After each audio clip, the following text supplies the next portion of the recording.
Hi people, how y'all doing? Welcome and welcome back to the channel. It's Sandra here and I am back again with another video from Kirk and this students. Anyway, this says liberal student has meltdown after Charlie Kirk crushes him. Was this literal? Was this literal? Did he literally have a meltdown because like Charlie Kirk came at him or Charlie Kirk put him in his place? We're going to be finding all of that out today, so put up your buckles if you know you'd love to see the video through with me, because I would genuinely love to see this video through with you. So do stick around and let's just get...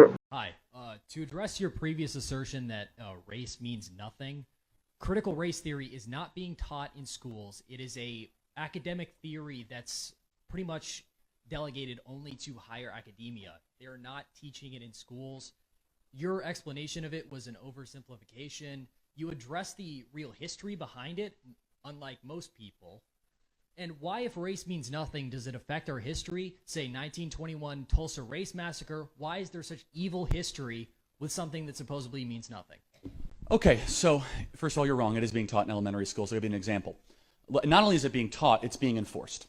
So in Denver, there is a playground where they say white families not allowed. Would you support that? That seems like a ridiculous edge case. So I'll give you another example. Actually, in the National Education Association's training manual, which is the largest teacher union in the country, they had a seminar on how to teach critical race theory to kids. That sounds like it's in our schools, doesn't it? What that is it's literally just common sense. It's saying that this is real history. This is what has happened in the past. Right. So that matters. Okay, got it. So, for example, would you say that black-only dormitories is wrong? It certainly creates a sense of community. I don't see any problem with that. We have sororities. We have male-only dorms. Right. So racial differences are irrelevant and immaterial. Chromosomal differences actually do matter. But let me ask you a question. Are there differences between races? No, not biologically. Then why would we have different dormitories for races? Culture. Segregation is what you're arguing for, my friend. No, sir. No, sir. How is it not segregation to have blacks in their own dorm? You've just pigeonholed me, essentially. You've essentially just you've distracted from my original argument. No. You did that to yourself. Let's reemphasize. So Ibram X. Kendi argues, who is one of the leading thinkers of critical theory, race theory, discrimination today to atone for discrimination of yesterday. We have black-only graduation ceremonies at Columbia University, black-only dormitories across the country, for example, at Western Washington University. Can you join me today in saying black-only dormitories are evil, wrong, and it's segregation? You still haven't answered my question about why does this history simultaneously mean nothing? Well, I'm happy to answer that, but the fact you're dodging segregation in America, why is that? I'm arguing against segregation. So you're against black-only dormitories? Yes. Well, you said it was a force of community, and then you're not for critical race theory. That's an option. We have choice. Oh, so you could choose to segregate. That's a pigeonhole. What do you think of white-only dormitories? What? Would you support white-only dormitories? Everybody has a choice. So I think white-only and black-only anything is evil and wrong.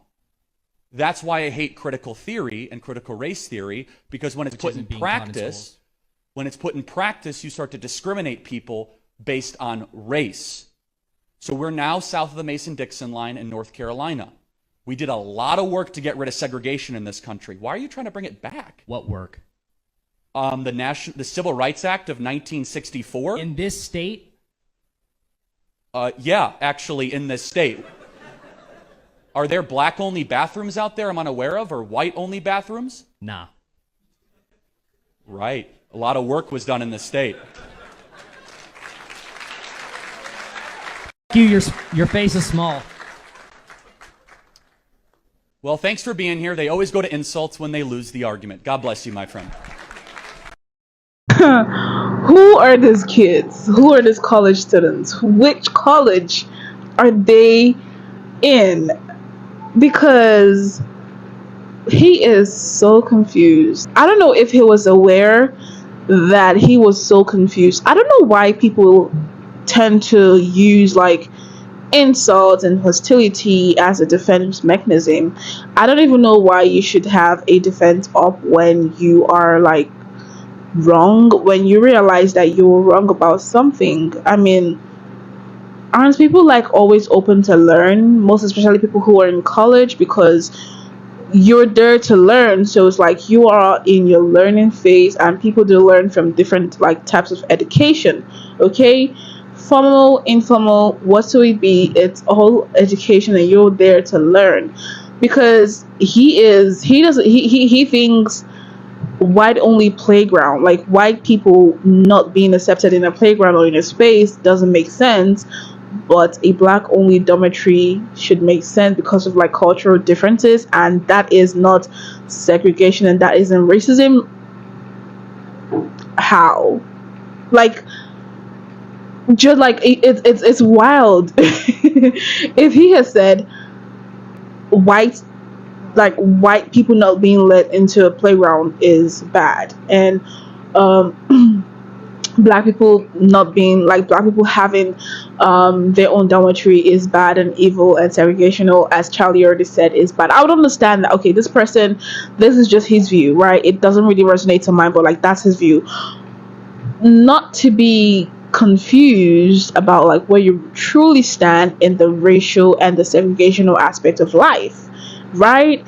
He wants to, or rather he believes in segregation when it's not like based on the white folks, and he is arguing and trying to like be like very obnoxious about it, because when they just start losing it, like when they literally see the argument slipping off their hands, they choose they'll choose to puff the shoulders, they choose to be insultive, and they just start asking, oh, you haven't answered my question. That, like, if I had a penny for how many times I've had that sentence, oh, you haven't really answered my question, oh, you're deviating from my question. Like, okay, if the deviation is really part of your question, okay? Something I do like about Charlie, like when he meets people who he really just cannot fathom what could have brought them to think certain things, he try to like walks them up to the answer. He try to like walks them up to realize where they're wrong and how they're wrong, and if you're smart enough and you open-minded enough, you would catch on. But this dude here, he just didn't care. He just had like what he thinks, and he's like, okay, I want to go talk on Charlie's video, and I'm just like, make it make sense. But he didn't make it make sense to me, so I'm just like, okay, I am out of there. But indeed, he was trying to try some, or rather he had a meltdown because he just chose, I don't know, he was a little obnoxious in my opinion. But we did get into this. We all know how this ends, right? Like, with Charlie, I mean, I do know that Charlie can be a bit aggressive and arrogant with like his approach, because he's just like a man that is filled with knowledge and very sure of himself as well. So I mean, I'm gonna give it to him, because in my opinion, it's not easy to acquire like the vast amount of knowledge that Charlie really possesses. So kudos to him. So anyways, we did get into this. I don't know what you think about this. Do you actually stand for like the students, because make it make sense, okay? Or do you stand for Charlie? Just what exactly do you think about this? Do share all of that down in the comment box. I'm really gonna appreciate it. But we've come to the end of today's video. Thank you all so much for joining me. Do also like, comment, share, and subscribe to my channel if you have to do that. I need to know that you enjoy videos as such. I'm really gonna appreciate it. But upon to the very next one, let's keep us stay safe and healthy. Bye.